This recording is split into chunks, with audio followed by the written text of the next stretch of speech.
जाना चाहते थे। सो दोबारा एक बार मिलने और बातचीत का सिलसिला शुरू हुआ और 1 महीने की मशक्कत के बाद 16 जून को एक और प्रस्ताव सामने आया। Partition? The Congress will never agree to partition. Why would they agree to parity between themselves and the Muslim League in the interim government? And why will they not agree to have any Muslim members on behalf of Congress? How can 1/4 of the population be given half the population's seats in the cabinet? अगर हमने cabinet mission की सरकार में शामिल होने की तजवीज़ नहीं मानी तो न सिर्फ हमें सरकार से बाहर बैठना पड़ेगा बल्कि ये मुमकिन है कि अंग्रेज हमें दोबारा जेल में डाल दें। अब इससे बेहतर यह है कि हम उनकी इतनी सी बात मान लें कि हमारी भेजी काबीना की फहरिस्त में किसी मुसलमान का नाम न हो। खुद अपना नाम कटवाने की तरकीब बता रहे हैं आप तो मौलाना। सरदार, मुल्क किसी भी शख्स से बहुत बड़ा होता है और किसी भी मिल्लत से भी। मैं मौलाना की बात समझ सकता हूं। अगर हमने सरकार में आने का ये मौका हाथ से जाने दिया तो यकीनन मुस्लिम लीग और खास तौर से जिन्ना साहब इस बात का नाजायज फायदा उठाएंगे। बापू, आपका क्या कहना है?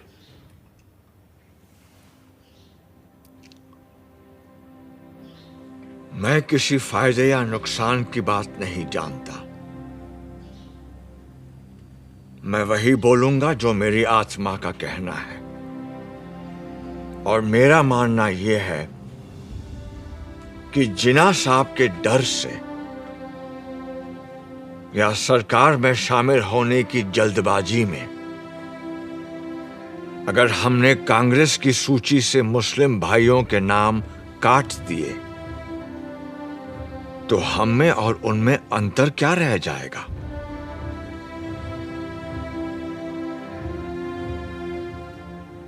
जिन्ना साहब सिर्फ मुसलमानों के नेता हो सकते हैं, पर आप लोग तो सिर्फ हिंदुओं के रहनुमा नहीं है ना। बापू, आपने सही फरमाया, मगर क्रिप्स और उनके साथी अभी रुकने वाले नहीं हैं, और अगर सरकार में शामिल होने के लिए हमें मुसलमानों को अपनी काबीना से खारिज करना भी पड़े तो क्या फर्क पड़ता है? मुझे फर्क पड़ता है, और मेरा ऐसी पार्टी से कुछ लेना देना नहीं हो सकता है। अगर आप लोग सरकार संभालने के लिए इतने उतावले हैं तो बनाइए आप सरकार। मैं दिल्ली छोड़कर जा रहा हूं। बापू, हम आपकी बात समझते हैं, पर अगर इस समय उन्हें फौरन जवाब नहीं दिया तो ये मौका हाथ से निकल जाएगा। अगर यही आप सबका फैसला है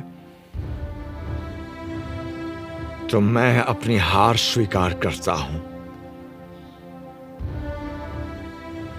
मुझे अंग्रेजों की नीयत सही नहीं लगती,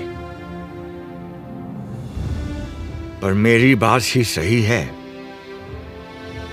इसका कोई सबूत भी तो नहीं है मेरे पास।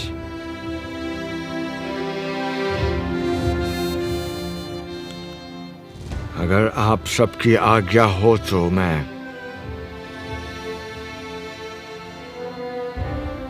इजाजत चाहूंगा।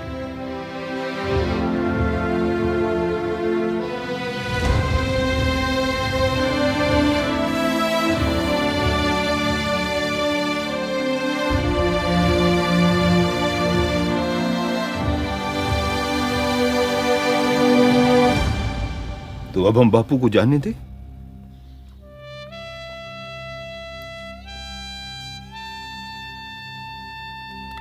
प्यारे लाल,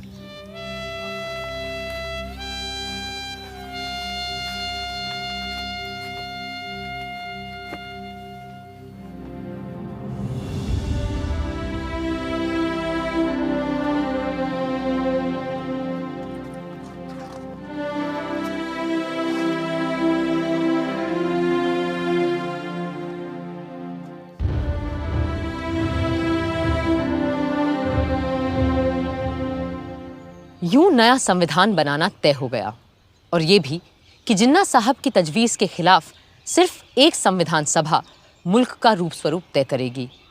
जाहिर है कोई इस व्यवस्था से पूरी तरह खुश नहीं था, मगर जिन्ना साहब पर तो जैसे गाज गिर गई थी, और वो अपने मुखालिफों को आसानी से बख्शते नहीं थे। We have been betrayed by Viceroy Webel. Viceroy Wavell ने हमारे साथ दगाबाजी की है। Cripps has debased his talents, and Pethick Lawrence has proved to be a treacherous man. Cripps ने अपने हुनर का गलत इस्तेमाल किया है। पैथिक लॉरेंस ने हमारी पीठ में छुरा भोंका है। Breaking all the norms of decency, they have invited the Congress, which had earlier refused the offer to join the interim government without even consulting us.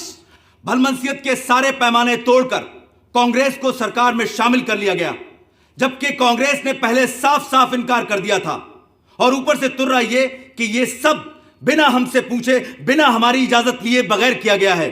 In such a situation, if I have to safeguard the interests of the Muslims of this subcontinent, then I'm left with no choice but to bid goodbye to constitutional methods.